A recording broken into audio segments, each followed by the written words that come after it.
Story time about the bestiality children next door. If you don't know what bestiality is, hold on. So I was living in this neighborhood for 5 years. Throughout those 5 years, not one time did my family go and talk to the other neighbors. Why didn't we talk to the other neighbors? Because it's not like we were trying to make friends or anything. We didn't care for them. Well, one day, the neighbors' kids were playing outside while I was playing outside. My mom urged me to go over there and play with the other kids, even though I didn't really want to. So there was a little boy and a little girl. I went over there and I asked if I could pet their dog because they were playing with their dog. They said yes, and the dog started playing with me and started licking my face. Yeah, keep that in mind. Then we started talking about the bus because we ride the same bus. We have the same bus stop. After playing with them for a while, they invited me inside. I asked my mom if I could go. She said yes. So the little boy ran into his room and then the little girl invited me to her room. So to pass time, I asked her what she does for fun. She said she plays with her brother. And then she asked if I liked animals. Obviously, I say yes, and so she asked to show me a trick. That's when she brings the dog into the room and proceeds to pull down her pants, like for part 2. This is part 2 of the bestiality children next door. Like I said, she brings her dog into the room and pulls down her pants. Totally forgot a very crucial piece of information. I was in 5th grade at the time. That's why I did what I did in these next events. So she pulls down her pants and lets the dog go at it. The same dog that licked my face previously. The dog went for it. He knew what to do. The only words that I could form was ew. She had trained this dog to do that. So after I said ew, she immediately got up and put her pants up, and she was surprised that I was grossed out like any normal human being wouldn't be. Then out of nowhere, she starts crying and I started feeling really bad, so I told her that I wouldn't tell anybody. And so she tells me I had to switch to my dog because my hamster wouldn't do it. Then she gets up and opens this drawer and proceeds to pull out a dead hamster. She says he wouldn't lick, he would only bite. She starts crying really hard and says she feels uncomfortable and she would feel better if I let the dog do what it did to her. As much as I didn't want to, I wanted her to feel comfortable, so I did it. This is part 3 of the bestiality children next door. Like I said, I gave in. I didn't know how it was supposed to feel. It felt weird, but it didn't feel good. So I stopped and she started giggling and I just felt so uncomfortable, so I wanted to go home. Then she started acting like she was annoyed and started getting really mad at me. But I was like, whatever, and so she let me leave. Well, it was a Sunday that day and the next day we had to go to school, but she wasn't at the bus stop. And so I get on the bus and I go to school that day and everything is fine. Until halfway through the school day, my mom comes to pick me up early. She would never come to pick me up early for no reason. I would usually have an appointment and I would know about it before. I would know if I was going to leave school that day and was going to get picked up, but I wasn't notified. So my mom came to pick me up, and while we were on the way home, she said that my dad had stayed home from work that day, and when we got home, we were going to have a talk about what I did with the neighbor's dog. I promise you're going to want to like for part 4.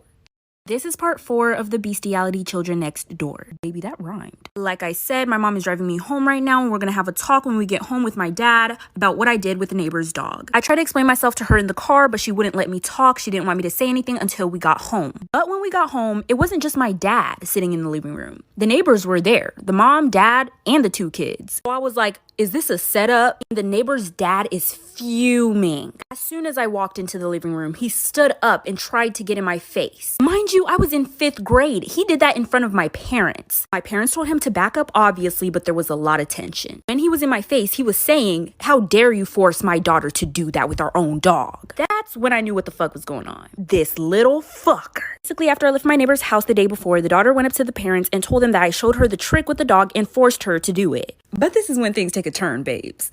This is part 5 of the bestiality children next door. Like I said, my neighbor's parents and their kids and my parents and I were all in my living room discussing about this dog situation. So I went ahead and explained myself that she was a fucking liar and that nothing that's coming out of her mouth was true and that she was just lying and lying. And the neighbor's parents weren't too happy about the fact that I was calling their daughter a liar. Then the mom just lost it and started screaming at me and going at me and just saying all these mean, terrible things. It was almost as if she had a personal problem with me. Well, baby. So I started crying really hard once the neighbor's mom started yelling at me. I don't know what that did to the neighbor's daughter, but she folded. She said, I lied. I'll tell you guys the truth. She finally admitted that it was her idea and she's the one who introduced it to me. Then once her parents expressed their disapproval, this fucking child, she says, I thought it was okay because I saw mom doing it when dad wasn't home. Okay, so this is going to be part 6 of the bestiality children next door. The neighbor's daughter finally admitted that she only let the dog lick her private parts because she saw her mama doing it. After the daughter said that, the mom's face just dropped and she said, you know what, I'm done. Let's go. She just stormed out the front door and the rest of her family followed her. They left and we got no apologies. My parents told me that morning, the neighbor's parents came over banging on their door. They were pissed off because of what their daughter told them and she wouldn't even go to school because she was uncomfortable. And I felt bad because they didn't even let me Okay, so this is going to be part 6 of the bestiality children next door. The neighbor's daughter finally admitted that she only let the dog lick her private parts because she saw her mama doing it. After the daughter said that, the mom's face just dropped and she said, you know what, I'm done. Let's go. She just stormed out the front door and the rest of her family followed her. They left and we got no apologies. Like... My parents told me that morning, the neighbor's parents came over banging on their door. They were pissed off because of what their daughter told them, and she wouldn't even go to school because she was uncomfortable. And I felt bad because they didn't even let me. What's one really bad thing you did as a child that you kept secret for your entire life and didn't tell nobody? I'll go first. I got a lot of stories like this, but this is just one of them. So my mama used to put me in daycare, and in my daycare, we used to do field trips, and we went to the YMCA. So while we were in the pool, this one white kid comes up to me. He asked me, like, why are you black? And I was kind of embarrassed, but I wasn't mad at the kid. I was more embarrassed than I was mad. And I told him that my parents painted me every single day. And I was thinking back at the time when I scraped my knee and the skin came off and there was like no blood. It was just bone. But I didn't know that it was bone. I thought that I was just white underneath. So I was like, it's true, like I can peel my skin off and prove it. When I did that, I peeled skin off my finger and it was a lot of skin and I started bleeding really bad. So the water started getting red and the daycare people tried to get everybody out the water like there was something going on. And then once everybody was out of the water, one of the daycare people go, I'm so sorry, everybody. I lost my tampon. I need to find it. Okay, so what happened was pretty self-explanatory, but I can make a part 2 if you guys want.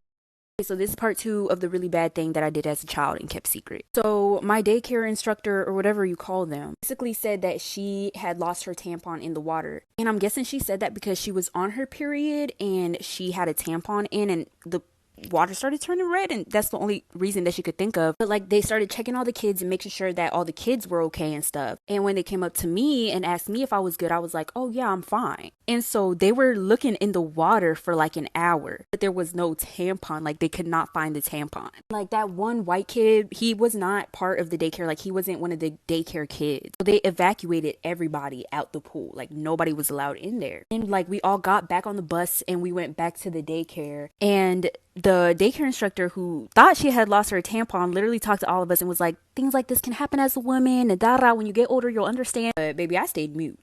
Ain't nobody know. One person knows, but hopefully she don't see this on her For You page. Sorry about it.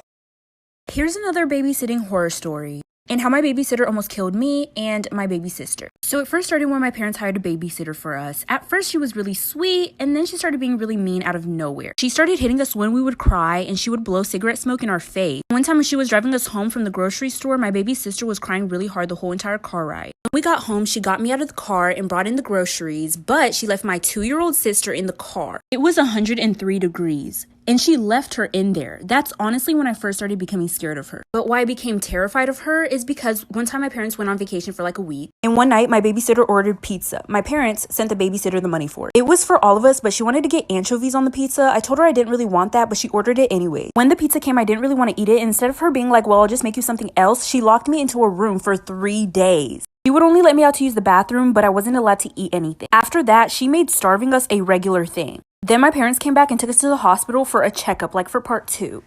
This is part 2 of my babysitting horror story. So like I said, my parents came back from vacation and took us to the hospital for a checkup. They took us to the hospital because they noticed we were getting really skinny. When we got to the hospital, the doctor said my 2-year-old baby sister only weighed 19 to 20 pounds. And I was 13 at the time. I only weighed 90 pounds. The look on my mom and dad's face was enough. So when we got back into the car, I finally told them about what the babysitter had been doing. Now hold on tight, because the way my mama reacted to this, you would have thought somebody possessed her. Immediately, my mom started going off on my dad, like yelling and screaming at him. And he just had his hands in his face. I was so confused as to what was going on. See, I didn't know my dad when I was younger. He passed away before I was born. And so I found out that my current dad at the time wasn't my real dad. And I didn't know the truth until this whole babysitting situation. She babysat me for like a month and then my parents fired her.